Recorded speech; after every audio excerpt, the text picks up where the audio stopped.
সেইজোপাত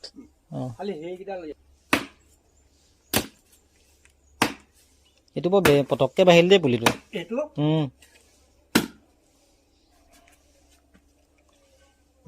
এইকেইজোপা আমি L P স্কুলত পঢ়ি থাকোঁতেই মায়ে ৰুইছিলে।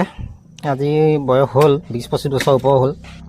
তাকে পুলিকেইটা বৰ দিবলৈ মন নাছিলে, ৰাস্তাটো বন্ধ হৈ যোৱাৰ কাৰণে গাড়ী গৈ এখন সোমাবলৈ দিগদাৰ হয়, সেইকাৰণে দি দিছোঁ এই দুজোপা। আৰু যিটো দামত দিছোঁ মানে একেবাৰে কম দামতে দিয়া নিচিনা হ'ল আৰু উপায় নাইকিয়া, খুব সোনকালে দি দিব লাগে, ৰাস্তাটোও বন্ধ হৈ আছে। এইজোপাত মানে ধুনীয়া মাল আছে। এজোপা দেখিছে এইফালে তলতো ফুটাই থৈছে, এইবোৰ জোল বৈ আছে পূৰা ওপৰলৈকে আছে মাল। আৰু চবেই এইজোপাতে মানে চকু দিয়েহি বেপাৰীবিলাকে, সেইকাৰণে এইজোপা লগতে সেইজোপাও দি দিছোঁ। আৰু ইজোপাই মানে বেছি দিগদাৰ কৰে, গাড়ী চাড়ী সোমাব নোৱাৰে। দিবলৈ মন নাছিলে আৰু বয়সো হৈছে, দি দিছোঁ সেইকাৰণে। কাৰণ গছৰ কথা, কেতিয়াবা বতাহ চতাহ মাৰিলে ভাগি থাকিব। গছ নহয় এজোপা, আমি এল পি স্কুলত পঢ়ি থাকোঁতেই ৰোৱা মায়ে। হা দুখো লাগিছে। হ'ব, ৰাস্তাটো মুকলিৰ কাৰণে দি দিছোঁ আৰু। এখেতে বহুত দিনৰ পৰা লাগি আছিলে। হা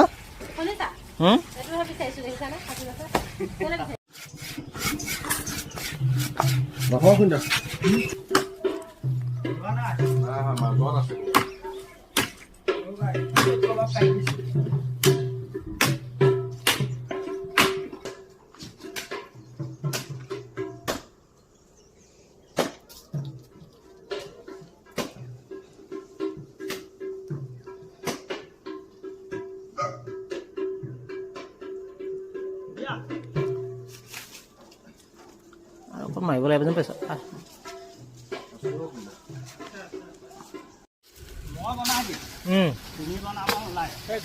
কোনে বনাব ডালবিলাকতো আছে ঘাপৰ জেগাকণতে মালকণ ধৰে।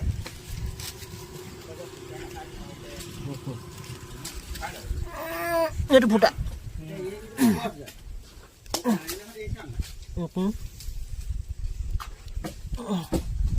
বৰ পটককৈ বাঢ়িলেও পুলিকেইটা